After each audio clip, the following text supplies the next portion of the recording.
أعوذ بالله من الشيطان الرجيم. أعوذ بالله من الشيطان الرجيم.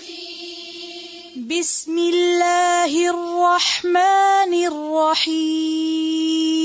بسم الله الرحمن الرحيم.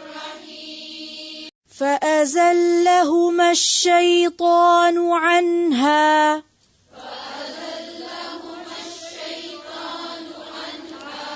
فأزلهما الشيطان عنها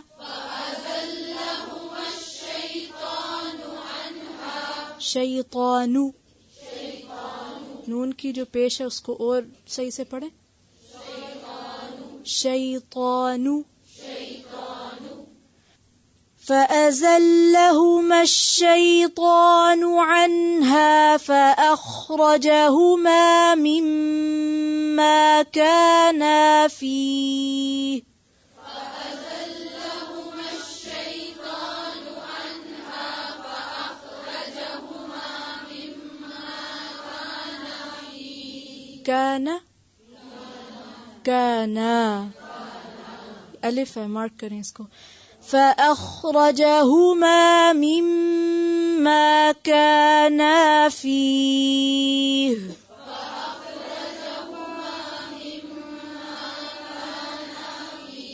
كانا فيه. وقلنا اهبطوا بعضكم لبعض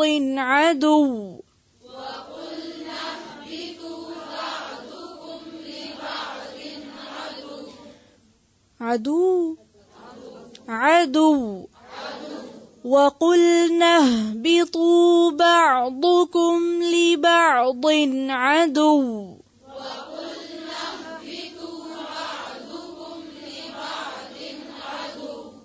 عدو.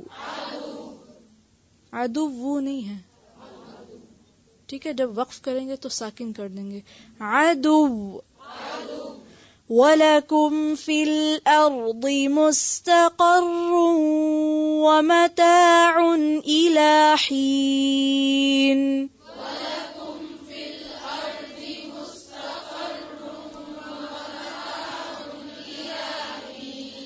مستقر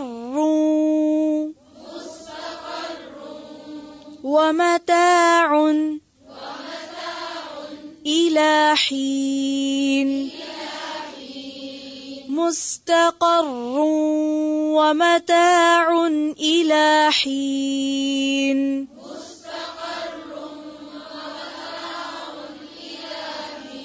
ومتاع اردو میں کہتے ہیں نا مال و متاع، ٹھیک ہے، متاع تو نہیں کہتے. اسی طرح سے اتنا ہی آسان ہے یہاں پہ بھی متاع. مشکل ہے، ہم خود ہی لمبا کھینچ کے مشکل کر لیتے. پھر سے مستقر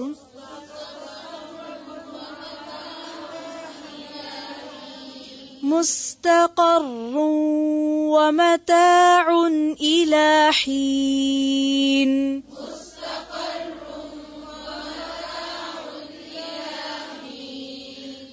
حين. فأزلهما الشیطان. ازلہ زے لام لام. زلہ کا مطلب ہوتا ہے پھسلنا، سلپ ہونا، بلا ارادے کے قدم پھسل جانا. اصل بات یہ ہے کہ جان بوجھ کے تو کم ہی لوگ پھسلتے ہیں. اسکیئنگ کرنے کی اور بات ہے، ورنہ وہ تو ایک کھیل ہے، لیکن عموماً جو بھی کوئی پھسلتا ہے وہ اچانک ہی پھسلتا ہے، پاؤں بس ایسی جگہ جا پڑتا ہے. تو اسی سے آپ پھر اندازہ لگائیے. ازلہم الشیطان یعنی ان کا اپنا کوئی ارادہ نہیں تھا بھولنے کا اور نہ اس درخت سے پھل کھانے کا، شیطان نے ان کو پھسلوا دیا. انہا اس سے، فاخرجہما پھر نکلوا دیا ان دونوں کو. اخرجہ کا روٹ کیا؟ خرج، خیر جیم. مما اس میں سے جو، کانا وہ دونوں تھے، فی ہی جس میں، یعنی جس مقام پہ تھے، جس جنت میں تھے، جس جگہ پہ تھے، وہاں سے نکلوا دیا. وقلنا اور کہا ہم نے اہبتو اتر جاؤ. اہبتو ہے بے توئے اوپر سے نیچے آنا، جبرن یا بے اختیار اترنا، یعنی اس میں انسان کا اختیار نہیں ہوتا. اہبتو اتر جاؤ، بعدکم تم میں سے بعض، لبعدن بعض کے لیے، عدو دشمن ہوں گے. عدو کا روٹ بھی عین دال واو، عدو جو تکلیف پہ خوش ہو، بدخواہ. عدو کون ہوتا ہے؟ ایک ہوتا ہے نا خیر خواہ اور ایک ہوتا ہے بدخواہ. خیر خواہ دوست ہوتا ہے اور بدخواہ دشمن ہوتا ہے. کوئی بھی جو آپ کے لیے برا سوچے، کیونکہ دشمنی ہوتی ہی سوچ سے ہے نا. شیطان حسد کا شکار ہوا، خود بڑا بننا چاہا، جل اٹھا انسان کی عظمت پر، لہذا اس نے انسان کے آگے جھکنے سے انکار کیا اور انسان کے لیے اب اس نے برا سوچنا شروع کیا اور اس کو وہاں سے نکلوا دیا جہاں وہ تھا.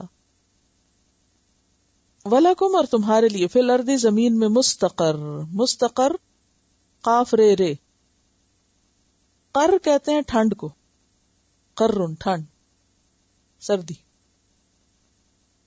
جب ٹھنڈک ہوتی ہے تو پھر آپ کو کیا دل چاہتا ہے؟ گھومے پھرے، سیر کو نکلے؟ نہیں، قرار پکڑ لیتے ہیں پھر آپ. قاف رے رے کا مطلب ہے قرار پکڑنا. تو قرن سے یہ لفظ، قر ٹھنڈک کو کہتے ہیں، سردی کو کہتے ہیں. تو سردی انسان کو چلنے پھرنے کے قابل نہیں چھوڑتی، وہ بٹھا دیتی ہے. تو اسی سے لفظ ٹھکانا یا قرار گاہ نکلا ہے. وَمَتَاعٌ اور فائدہ اٹھانا، میم تے عین اس کا روٹ ہے متاع، فائدہ یا نفع. استعمال کی چیز کے لیے وہ لفظ متاع استعمال ہوتا ہے، وہ سامان جو کام آتا ہے، کام کی چیزیں. اور فائدہ اٹھانا ہے الہین ایک وقت تک. ہین وقت، زمانہ یا مدت. فَأَزَلَّهُمَا الشَّيْطَانُ شیطان نے ان دونوں کو پھسلا دیا. یعنی ان کا کوئی ارادہ نہیں تھا، ان کے وہم و گمان میں نہیں تھا، لیکن شیطان جو سجدے سے انکار کر کے انسان کا دشمن بن چکا تھا، وہ اپنی دشمنی میں پوری طرح سرگرم تھا. اب اس نے کیا کیا؟ فَأَخْرَجَهُمَا مِمَّا كَانَا فِيهِ تو دونوں کو نکلوا دیا اس سے جس میں وہ تھے، یعنی جس جگہ وہ رکھے گئے تھے اس سے ان کو نکلوا دیا. معروف اور راج رائے یہی ہے کہ وہ وہی جنت ہے جس میں انسان کو واپس جانا ہے. بعض نے یہ خیال بھی ظاہر کیا ہے کہ وہ زمین پر ہی کوئی باغ تھا جس میں ان کو رکھا گیا تھا، لیکن یہ بہت کمزور رائے ہے، کیونکہ آگے آتا نا اہبتو اتر جاؤ، تو حبوت کہتے ہیں اوپر سے نیچے آنے کو. تو زمین پر ہی اگر وہ باغ تھا تو پھر زمین سے ایک جگہ سے دوسری جگہ کہاں اترے؟ ٹھیک ہے، یعنی یہ رائے میں اس لیے دوسری بتا رہی ہوں کہ آپ شاید کہیں پڑھیں. تو بنیادی معنی اس کا کیا ہے کہ جو بھی جگہ اللہ نے ان کے لیے مقرر کی تھی جنت میں، یا جنت کا جو حصہ بھی تھا یا جہاں بھی وہ تھی، وہاں سے ان کو نکلوا دیا اس نے. وَقُلْنَا اور ہم نے کہا اہبتو اتر جاؤ، بعدکم لبعد عدو تم میں سے بعض بعض کے دشمن ہوں گے. اب یہ بعض اور بعض اس کے بھی دو معنی. نمبر ایک، انسان شیطان کا اور شیطان انسان کا، یعنی پہلے دن سے ان کے درمیان اب ایک کشمکش اور اختلاف برپا ہو گیا. اور دوسرا معنی، انسانوں میں سے ہی بعض انسان بعض کے دشمن ہوں گے. ٹھیک ہے، انسانوں میں سے بعض انسانوں کے دشمن ہوں گے. زمین پر جا کر جب تم اکٹھے رہو گے تو تمہارے درمیان بہت سے اختلافات پیدا ہوں گے، اور وہ اختلافات دشمنی میں بدل جائیں گے، اور وہ دشمنیاں پھر قتل و غارت تک میں بدل جائیں گی، جس کا ذکر پیچھے ہو چکا. وَلَكُمْ اور تمہارے لیے فی الارض زمین میں مستقرن ٹھکانہ ہے، ٹھہرنے کی جگہ ہے. وَمَتَاعٌ اور فائدہ اٹھانا ہے، الہین ایک وقت تک، ہمیشہ کے لیے نہیں. ایک مخصوص مدت تک کے لیے، ایک مقرر مدت تک کے لیے اب تمہیں زمین میں رہنے کے لیے بھیجا جا رہا ہے.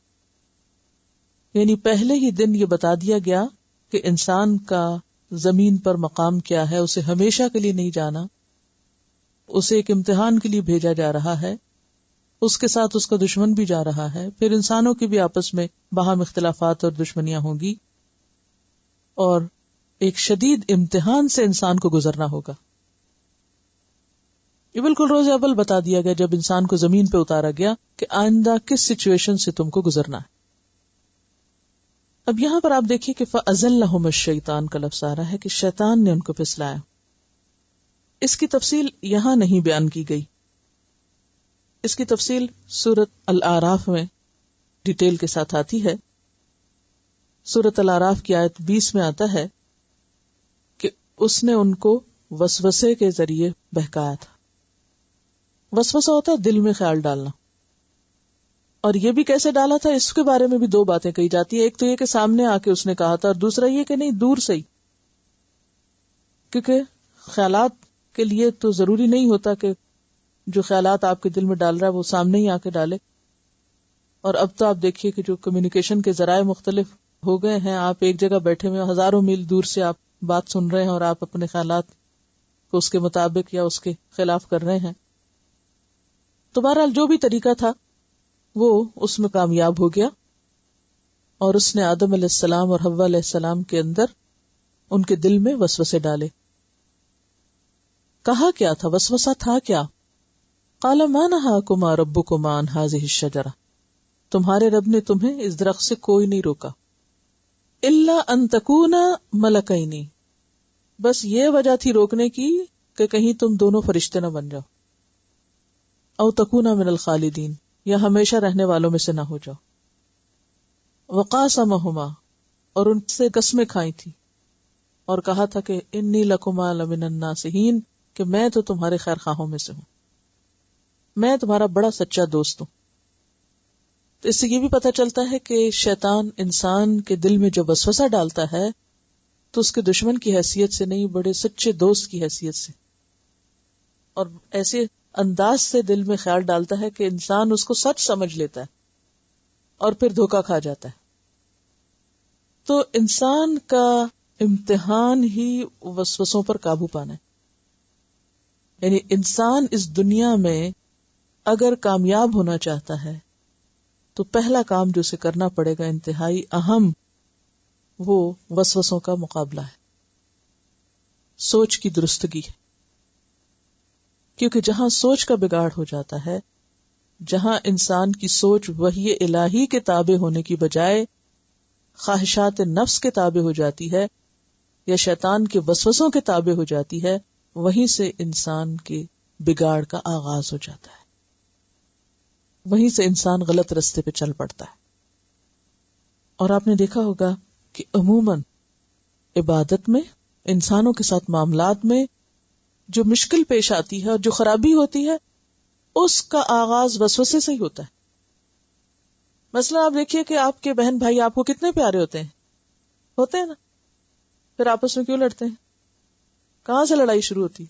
کہاں سے شروع ہوتی؟ بدگمانی سے. ہسبینڈ وائف، شوہر بیوی، کتنی باہم محبت ہوتی، خرابی کہاں سے شروع ہوتی؟ بدگمانی سے، شیطان کے وسوسے سے. اور وہ کوئی بہت بڑی چیزوں میں نہیں ہوتی، چھوٹی چھوٹی باتوں میں. وہ جو اس نے فلاں بات کہی تھی نا، اس کے پیچھے اس کا یہ مقصد ہوگا، اب مجھے سمجھ آئی، اس وقت تو مجھے سمجھ ہی نہ آئی، اب پتہ چلا کہ اس نے یہ بات کہی کیوں تھی، اس کی یہ غرض ہوگی، اور اس نے تو فلاں جگہ یہ بات کہہ کے میری بے عزتی کر دی. انسانی تعلقات کیسے خراب ہوتے ہیں؟ اسی سے تو ہوتے ہیں کہ ایک شخص کے وہم و گمان میں بھی نہ ہو کہ وہ بات کیوں کر رہا ہے، اس کو مس انٹرپریٹ کرنا. وہ جیسے پیچھے گزر چکا نا کہ ماذا اراد اللہ بہذا مسئلہ، تو یہ وسوسے تو اللہ تعالی کے کلام کے بارے میں بھی ہو سکتے ہیں، اس کے احکامات پر بھی ہو سکتے ہیں، اس کے فیصلوں پر بھی ہو سکتے ہیں، اپنی تقدیر کے اوپر بھی. اور پھر اگر اللہ کے بارے میں ہم اور اللہ کے کلام کے بارے میں اور اس کے احکام کے بارے میں ہم وسوسوں کا شکار ہوتے ہیں تو پھر انسان بےچارے تو انسان ہے. ان کے کلام اور ان کی گفتگو کو آپ جس طرف چاہیں موڑ لیں, جس طرف چاہیں ٹویسٹ کر لیں, اس کو جو رنگ چاہیں دے لیں, اس کا جو مطلب چاہیں نکال لیں. اگر شیطان اس وقت اللہ کے صاف حکم پر انسان کو بہکانے میں کامیاب ہوا, اللہ تعالیٰ نے صاف فرمایا تھا نا اللہ تقربا هذه الشجرہ, کوئی اس میں سمجھ نہ آنے والی کوئی بات ہے؟ کوئی بات نہیں, صاف سمجھ آتی. لیکن وہ کیسے کامیاب ہوا؟ تعویلوں میں ڈال کے, وسوسہ ڈال کے, سوچ بدل کے, سوچ پر اثر انداز ہو کر. تو جب بھی آپ اصل حکم سے دور جائیں گے, تعویلوں میں پڑیں گے, کلام پاک کی یا دین کے اندر نئی نئی بحثیں نکالیں گے, اس کے دور دراز کے معنی نکالیں گے, تو یہی انجام ہوگا. اسی لیے یدل بہ کثیرا ویہدی بہ کثیرا, بہت سے لوگوں کو اسی کلام سے ہدایت مل جاتی ہے اور بہت سے لوگ اسی کلام کو سن کر بھٹک جاتے ہیں, اصل سے بھی دور ہو جاتے ہیں. تو کون دور ہوتے ہیں؟ وما یدل بہ الا الفاسقین, نافرمان لوگ جو اللہ کے حکم کو ماننا ہی نہیں چاہتے, پھر وہ سننا ہی نہیں چاہتے, اس کو اصل شکل میں دیکھنا ہی نہیں چاہتے, اسے قبول ہی نہیں کرنا چاہتے, من مانے مطلب نکالنا چاہتے, تو پھر وہ جدھر چاہیں بھٹک جائیں. پھر وہ شیطان کی طرف سے دل میں ڈالے ہوئے خیالات کے مطابق قرآن کو بھی دیکھتے ہیں اور اس کو بھی ویسے ہی سمجھنے کی کوشش کرتے ہیں. یعنی اب خود نہیں بدلیں گے, قرآن کو بدلنے کی کوشش کریں گے, اور قرآن کا ٹیکسٹ تو نہیں بدلا جا سکتا. لہذا خرابی کہاں سے شروع ہوتی ہے؟ جب اصل الفاظ میں تعویلیں شروع کر دی جائیں, من مانے مطلب اس کے نکالے جائیں, وہم و گمان کی باتیں کی جائیں. اصل سے جب انسان دور ہوتا ہے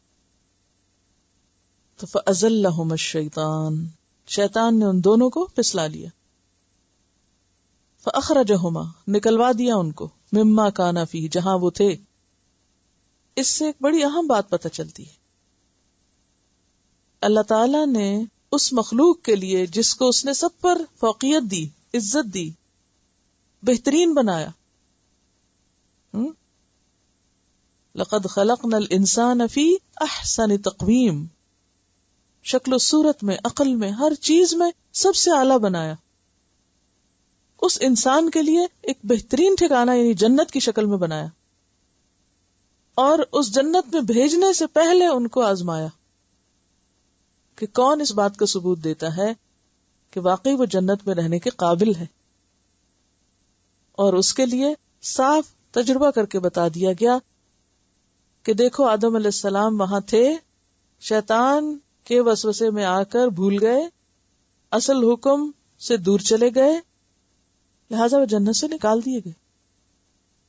تو اگر اے اولاد آدم جنت میں واپس جانا چاہتے ہو تو اس کے لیے اللہ کی فرما برداری کی ضرورت ہوگی. اللہ کی نافرمانی سے اللہ کا انعام حاصل نہیں کیا جا سکتا, جنت میں نہیں جا سکتے. اور اب امتحان شروع ہوتا ہے, وَقُلْنَا اهْبِطُوا بَعْضُكُمْ لِبَعْضٍ عَدُوٌّ, ہم نے کہا اتر جاؤ, تم میں سے بعض کے دشمن ہو. وَلَكُمْ فِي الْأَرْضِ مُسْتَقَرٌّ وَمَتَاعٌ إِلَىٰ حِينٍ, تمہارے لیے زمین میں ایک خاص وقت تک ٹھہرنا ہے اور فائدہ اٹھانا ہے. کہتے ہیں کہ نوح علیہ السلام کے پاس جب 1000 سال کے بعد موت آئی, 1000 سال گزر گئے تھے, جو اب تو کسی کی بھی عمر نہیں ہوتی 1000 سال, تو ان سے پوچھا گیا کہ بتاؤ زندگی کی حقیقت کیا ہے.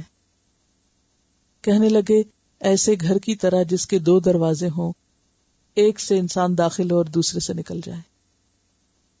اسی لیے قیامت کے دن جب لوگوں سے پوچھا جائے گا قال کم لبستم فی الارض عدد سنین, سورۃ المومنون کی آیت ہے کہ جب ان سے پوچھا جائے گا کہ تم زمین میں کتنا ٹھہر کے آئے, قالوا لبثنا یوما او بعد یوم فصل العادین, ہم ایک دن یا دن کا بھی کچھ حصہ ٹھہرے ہیں, آپ ان گننے والوں سے پوچھ لیجئے. اور یہی زندگی کی حقیقت ہے, جتنا بھی چاہیں جی لیں, 1000 سال بھی جیئیں تو ایسے ہی لگے گا کہ اس گھر میں ایک دروازے سے آئے تھے اور دوسرا کھل گیا باہر جانے کو. موت تو اتنی قریب ہے. اور یہ تھوڑا سا وقت جو ہمیں ملا ہے گنا چنا، جس میں ایک لمحے کا بھی اضافہ نہیں ہو سکتا، اس میں ایک سخت امتحان میں ہیں ہم. جو طالب علم بڑے بڑے امتحان پاس کرتے ہیں بڑی بڑی نوکریوں کے لیے، تو ہم نے دیکھا ہوگا کہ ان کو اپنے وقت کی کتنی قدر و قیمت ہوتی. وہ وہاں بیٹھ کر کھیل تماشے کی باتیں نہیں سوچ سکتے، لمحے لمحے کا استعمال کرتے اور پوری طرح صحیح جواب کرنے کی کوشش کرتے. کسی بھی طرح ٹرکی سے ٹرکی کویسچن بھی ہو تو اس میں وہ اپنے اصل مقصد اور اپنے اصل حقیقت سے دور نہیں جاتے، کیونکہ انہیں پتا ہے کہ اگر ہم نے ذرا بھی گڑبڑ کی تو ہم فیل ہو جائیں گے، ناکام ہو جائیں گے. ہم سب بھی ایک امتحان میں ہیں، لیکن ہم ریئلائز نہیں کرتے. اور یہ جو زندگی ہمیں ایک دفعہ ملی، بس ایک ہی دفعہ ملی، اور جتنی ملی ہے اتنی ہی ملی ہے، نہ اسے ہم بڑھا سکتے ہیں نہ گھٹا سکتے ہیں. لہذا بہت ہی محتاط ہو کر اور بہت سوچ سمجھ کے زندگی بسر کرنے کی ضرورت ہے. اور یہ زندگی انسان صرف اپنی عقل کے بھروسے درست نہیں گزار سکتا جب تک اللہ تعالیٰ کی واضح رہنمائی اور روشنی نہ ہو. اور سب سے بڑا امتحان کیا ہے؟ بعضکم لبعض عدو، انسانی تعلقات کی درستگی. اس دشمنی سے بچ کر نکلنا، کیونکہ جنت میں رہنا ہے نا، تو وہاں تو دشمنی رکھنے والے پر اکٹھے نہیں رہ سکتے. انسان درختوں اور پتھروں کی طرح نہیں ہے. انسان جیتے جاگتے چلتے پھرتے عقل سمجھ جذبات خواہشات رکھنے والے وجود ہیں. اور جہاں یہ ساری چیزیں ہوگی، عقل ہوگی، ارادہ ہوگا، آزادی ہوگی، تو وہاں کیا ہوگا؟ اختلاف رائے ہوگا یا نہیں ہوگا؟ ہوگا. ہاں، بے عقل لوگوں میں ہی کوئی اختلاف رائے نہیں ہو سکتا، کیونکہ کوئی سوچتا ہی نہیں، تو اختلاف کس بات کا؟ جہاں بھی لوگ سوچ سمجھ سے کام لیں گے وہاں اختلاف رائے ہوگا. اور اختلاف رائے کوئی بری چیز نہیں ہوتی، یاد رکھیے، اختلاف رائے کوئی بری چیز نہیں. اب آپ دیکھیے کہ فرشتوں نے بھی تو کیا کیا تھا، رائے مختلف تھی ان کی، انہوں نے اس کا اظہار کر دیا، تو اللہ تعالیٰ کو اس سے ناراض ہوئے؟ اسے نہیں، ناراض نہیں ہوئے.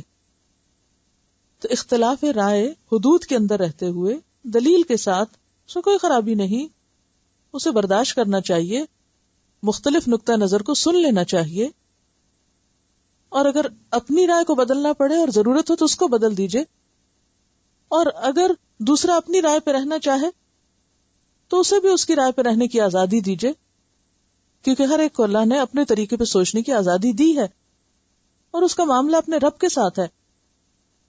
اللہ تعالیٰ نے حضور صلی اللہ علیہ وسلم کو کیا فرمایا؟ فَذَكِّرْ إِنَّمَا أَنْتَ مُذَكِّرْ لَسْتَ عَلَيْهِمْ بِمُسَيْطِرْ.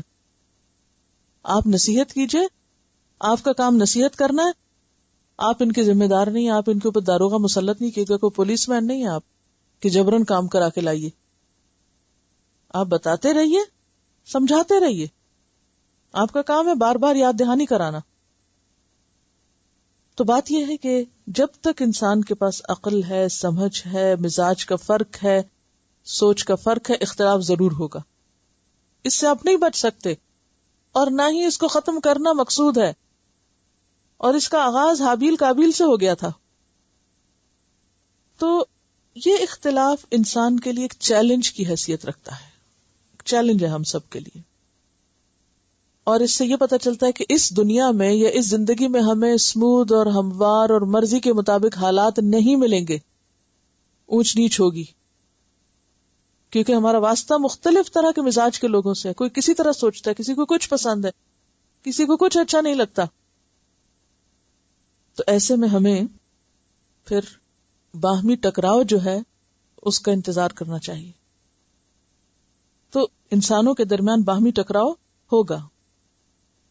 زندگی کا سفر سمودھ نہیں ہے، زندگی کا سفر اونچ نیچ سے بھرپور ہے. یہ راستہ کانٹوں سے بھرا ہوا ہے، اس راستے میں بہت سے پتھر ہیں، اور یہاں ایک مقابلہ اور کمپٹیشن بھی ہے. اور اگر آپ جانوروں کی زندگی میں غور کریں تو آپ دیکھیں گے کہ وہاں کس قدر کمپٹیشن ہے، یہ کس قدر اختلاف اور مقابلہ اور کتنا چیلنج ہے ان کی زندگی میں. مثلاً کوئی مثال دیجئے جانوروں کی زندگی سے کہ کتنا چیلنج ہے ان کی لائف میں. ہر ایک کو سروائیو کرنے کے لیے کانشیس رہنا پڑتا ہے یا بس سوتے رہتے ہیں وہ جا کے جنگل میں؟ ہاں، اب آپ دیکھیے مثلاً اگر آپ کو کسی جنگل میں جانے کا اتفاق ہوا ہو اور آپ نے مختلف جانوروں کو بھاگتے دوڑتے دیکھا ہو، کبھی آپ نے دیکھا کہ ہرن اگر شیر کو دیکھ لے تو کیا کرتا ہے؟ بھاگتا نا کہ کھڑا رہتا ہے؟ بھاگتا ہے۔ اب اگر شیر ختم کر دیے جائیں کہ ان بیچاروں کو ہر وقت بھاگنا پڑتا ہے اور اتنا بھاگنا پڑتا ہے، تو کچھ دنوں کے بعد ہرن کا حال کیا ہوگا جب اسے بھاگنا ہی نہیں پڑے گا؟ وہ تو اپنی اصل کھو دے گا۔ اگر اس کی زندگی سے بھاگنا نکل جائے تو ہرن کی کوئی خوبصورتی رہ جاتی؟ ہرن کی خوبصورتی کس میں؟ اس کی چوکڑیاں بھرنے میں۔ اسی طرح بڑی مچھلیاں چھوٹی مچھلیوں کو کیا کرتی؟ کھا جاتی۔ اور اگر بڑی مچھلیوں کو ختم کر دیا جائے تاکہ چھوٹی مچھلیاں جب وہ ساری زندہ رہیں تو پھر سمندر کا حال کیا ہوگا؟ کیا ہوگا؟ انبیلنس، بیلنس خراب ہو جائے گا۔ تو اس زمین پر بھی کچھ لوگوں کو طاقت زیادہ دی گئی، جسمانی، کچھ کو ذہنی، کچھ کو کسی طرح، کسی کو بولنے کی، کسی کو لکھنے کی، کسی کو جسمانی طور پر بھاگ دوڑ کرنے کی۔ تو آپ کا واسطہ مختلف انسانوں سے پڑتا چلا جائے گا، اور جب ایسا ہوگا تو اس میں انسان کو رونے دھونے، مایوس ہونے اور پریشان ہونے کی ضرورت نہیں، کیونکہ اللہ کا یہ قانون ہے کہ ان مع العسر یسرا، جہاں تنگی ہے وہاں آسانی بھی ہے۔ اس زمین پر بہت سے امکانات ہیں، اگر ایک دروازہ بند ہے تو بہت کھلے ہیں، آپ بند ہی کو توڑنے پہ کیوں تلے ہوئے؟ ہمارا حال کیا ہوتا ہے؟ عام طور پہ بچوں کی بھی گھر میں لڑائی کس پر ہوتی؟ ایک ہی چیز پہ دو لڑ رہے ہوتے ہیں، حالانکہ دوسری بھی موجود ہوتی، دوسرا کو اور لے سکتا ہے، لیکن لڑائی برائے لڑائی کے یہی مجھے چاہیے۔ تو یہ دنیا میں اختلاف اور دنیا میں جو باہم عداوتیں اور دشمنیاں اور جیلسیز اور بڑے بننے کی خواہش، یہ ساری چیزیں موجود ہیں، ان کو ختم نہیں کیا جا سکتا، اور نہ ہی آپ ان کے سامنے بیچ جائیں کہ کھا لیں لوگ آپ کو، اور نہ ہی اس کا حل یہ کہ آپ پھر جواباً لڑائی شروع کر دیں اور دشمنی کا جواب دشمنی سے دیں۔ اس کے لیے آپ کو برتر حل کی ضرورت ہے، بہتر سولوشن کی، اور وہ کیا ہے؟ جیو اور جینے دو۔ اس پر لوگوں کو لائیں، تم اپنا کام کرو، ہم اپنا کام کرتے ہیں، اور چیلنجز کو اپنے حق میں بہتری سمجھیں۔ جب کوئی آپ کو للکارتا ہے نا تو اس سے کیا ہوتا ہے؟ آپ کی سوئی ہوئی صلاحیتیں جاگ اٹھتی۔ اگر آپ 10% برین یوز کر رہے تھے تو ہو سکتا ہے کہ 50%، 100% شروع کر دیں، یعنی آپ اپنے آپ کو پہلے کچھ بھی نہیں کر رہے، پڑے ہیں، لیکن جو ہی مخالفت شروع ہوتی ہے تو آپ بہتر کام کرتے ہیں۔ کسی مخالفت کو اپنے حق میں برا نہ سمجھے۔ وقتی طور پر انسان کو لگتا ہے میری بے عزتی ہو گئی، یا یہ کیوں ہو گیا، اس نے یہ کیوں، نہیں، ان مع العسر یسرا، عسر میں یسر ہے۔ اور پہلے بھی ہم نے پڑھا تھا نا کہ اگر آپ اپنے جسم کا کوئی حصہ استعمال نہیں کریں گے تو کیا ہوگا؟ شل ہو جائے گا، بیکار ہو جائے گا، ناکارہ ہو جائے گا۔ گھر استعمال نہیں کریں گے، برتن استعمال، جو چیز استعمال نہ ہو بیکار ہو جاتی۔ تو ہمارے جسم کے بہت سے حصے بیکار ہوئے پڑے ہوتے ہیں۔ جب کوئی چیلنج درپیش ہوتا ہے تو ہمارا بہت سے سسٹمز خود بخود اندر سے کام کرنا شروع کر دیتے ہیں۔ تو اللہ تعالیٰ نے اس دنیا میں انسان کو چیلنج کے ساتھ بھیجا ہے تاکہ وہ اپنی صلاحیتوں کو بھرپور طریقے سے استعمال کرے۔ بعضکم لبعض عدو، اور پھر انسان یہ یاد رکھے نا کون سا ہمیشہ رہنا ہے۔ اور اس کا یہ مطلب بھی نہیں کہ کوئی برا کرے تو جواب میں برا کرے، کوئی برا کرے تو ہمیں نہیں کرنا، کیونکہ ہمیں تو واپس جا کے اپنے صبر کا بھی اجر لینا ہے۔ اور اصل میں امتحان ہی تو یہی ہے کہ کون بااصول ہو کر جیا اور کس نے گالی کا جواب پتھر سے دیا۔